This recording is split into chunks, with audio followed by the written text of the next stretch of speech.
walaalayaalo dhulkeena aneefsane dhisay akula dhisay awala dhisa dhulka dhisa walaalayaalo dhulkeena aneefsane dhisay akula dhisay awala dhisa dhulka dhisa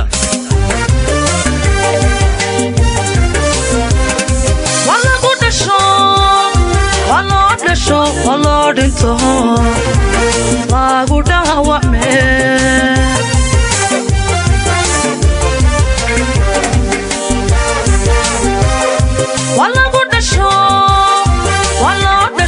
waloo dhinto lagu dhaawacme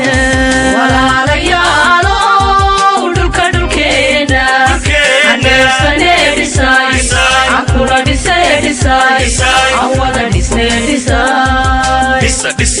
dhulka dhisa waxaanu hadda taaganahay xaruntii dawladda hoose ee degmada Burtinle oo ay ka socoto shaqo aad iyo aad u qurux badan laamigii koowaad oo ah laami casri ah la dhigayo meeshan oo laami asfalti ah oo ay dhisayso kambaniga wadaniga ah Kibarko oo run ahaantii ah kambani la jecel badan kale dalkan aad iyo aad baan waxaan u bogaadinaynaa dhammaan intii ka soo shaqaysay waxaan malaynayaa meesha hadda laga bilaabay maanta oo ah xarumihii looga adeegi jiray bulshada sida degmadii iyo maxkamadii iyo saldhigii inay wax badan ka bedeli doonto bulshada adeegsan jiray ganacsi iyo wax badan ku soo kordhin doonto waxaan leenahay waa inaynu gacmaha isqabsanaa hadaynu nahay reer Burtinle waxaynu gaarnay wax badan oo aynu ku helnay wax maanta aynu haysano oo isku duubnidii iyo wada qabsigii iyo horumarkii badnaa laga shaqeynayay wax badan oo guulaamaan ka gaarnay waxaan kula dardaarmayaa oo naftayda ka bilaabayaa waxa maanta inoo bilowday waa wanaagaasna dhamaad ma lahan qof walba oo reer Burtinle maanta jooga iyo kuwa berri joogi doonaba waxa laga rabaa inay ka tagaan taariikh wanaagsan oo berri lagu xasuusto haddii Alla idmo reer Burtinle waxaan ugu baaqaynaa maadaama Ilaahay GBLG-gii uu bilowday oo laga yaabo ilaa 2025 ilaa 2030 inuu u socdo inay ka faa'iideystaan horumarka iyo wanaaga gacanaha isqabsadaan kambanigana si dhow ula shaqeeyaan reer Burtinle sidaasaan ugu baaqaynaa wadooyinkana ay diyaarsadaan reer Burtinle sidaasaan leenahay kambanigana aad baan ugu mahadcelinaynaa Kibarko maamulka degmada iyo odayaasha iyo ganacsatada iyo inta ka soo qaybshay ugu mahadcelinaynaa madaxweynaha Puntlandna hadana waa la isku hayo ogaa madaxweynaha waa la isku keen ogaado taageeradaadu anaga mar walba madaxay noo saaray xafladan qiimaha badan oo maanta laamigii ugu horeeyay degmada Burtinle oo GBLG ah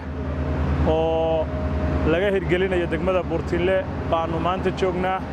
waxaan aad ugu faraxsanahay hadaan nahay bulshada degmada Burtinle inaanu maanta laamigii xaafadaha u leexanayay aanu maanta goobjoog ka nahay iyadoo la qabanayo aad baan ugu faraxsanahay runtii waa horumar la gaaray ay degmada Burtinle iyo maamulkeeda iyo gudigeeda horumarinta iyo konsolkeeda iyo dhammaan ay ku tilaabsadeen iyo bulshada reer Burtinle waxaan leenahay waa intaas oo looga sii dhawaadaa Burtinle waxay caan ku tahay isku tashiga balanteen waxa weeye midnimo balanteen waxa weeye wadajir inaan horumarka aan ka qayb qaadano anagu dalkan u shaqeynayna degmadan u shaqeynayna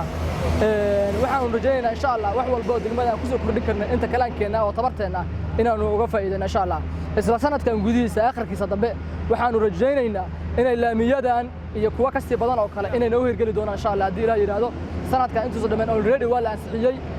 waa la falanqeeyay bulshada waa isla qaadatay meelihii laamiga laga dhigi lahaa waxaan rajaynaynaa Burtinle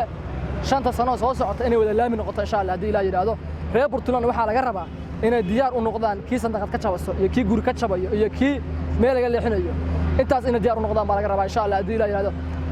aad iyo aad u maadsantay mar labaad iyo mar saddexaad shaqadu bartanka uga jirnaa mar walba shaqadu meesha ay maraso waa idin soo tabin doonaa insha Allah hadii Ilaahay yiraahdo kormeer joogta iyo ilaalin joogta iyo monitoring baan ku hayn doonaa insha Allah waana ku kalsoonay kambaniga Kibarko oo runtii Burtinle ay mudan yihiin in taala u dhisaan ku kalsoonaa shaqadooda anaga ogna ku kalsoon shaqadooda hadana waajibaadkii dawladda iyo tii aan degmada u haynay mar walba ku kalsooteen insha Allah hadii Ilaahay yiraahdo balanteen waa midnimo iyo insha Allah reer Burtinle waxay caan ku noqdeen markii shaqa bilaabato in waxa la yiraahdo ay ku darsadaan inay isxaqaan sameeyaan inay dhaqaale aruurin sameeyaan haddana abaabulkeedii waa socotaa laamigan hadda qorshaha Facebook wada socda ma ku dhamaado 20 bari gudahood ilaa 15 bari gudahood waxaanu rajaynaynaa inaanu xaafadaha magaalada laamiga u sii fidino insha Allah hadii la yiraahdo oo qaab isku tashi ah kan dawladda dhisaysa kan anaga dhisayna qaab isku tashi ah oo bulshada iyo xaafadaha iyo ganacsatada iyo xoolo-dhaqatadu ay ka qayb qaadan doonaan insha Allah inaan keeni doono aad baad u baahantiin horumarku halkaas nooga soconaya Burtinle kuma jiro qof horumar diid ah hormardiis kuma jiro balanteen waxa weeye wanaaga iyo horumarka iyo midnimada inaan insha Allah dadka inta ay samuuqan ilaahay ha tuso insha Allah inta waa wanaag waa qurux qofkii maayay ku shalay dhaleeceynayay baa ka faa'iideysanay oo maraya waxa loo baahan yahay marka insha Allah in taala iimaansado wadadani runtii xaafadda wada jilba ku taala laakiin waxay madhaa jaamacadda bariga Afrika waxay madhaa maxkamaddii darajada koowaad degmada Burtinle waxay madhaa degmadii waxay madhaa howlka odayaasha waxay madhaa howlka degmada waxay madhaa shirkadii golis waxay madhaa MCH ki Shaafici waxay madhaa nebko waxay madhaa taliskii saldhigii degmada Burtinle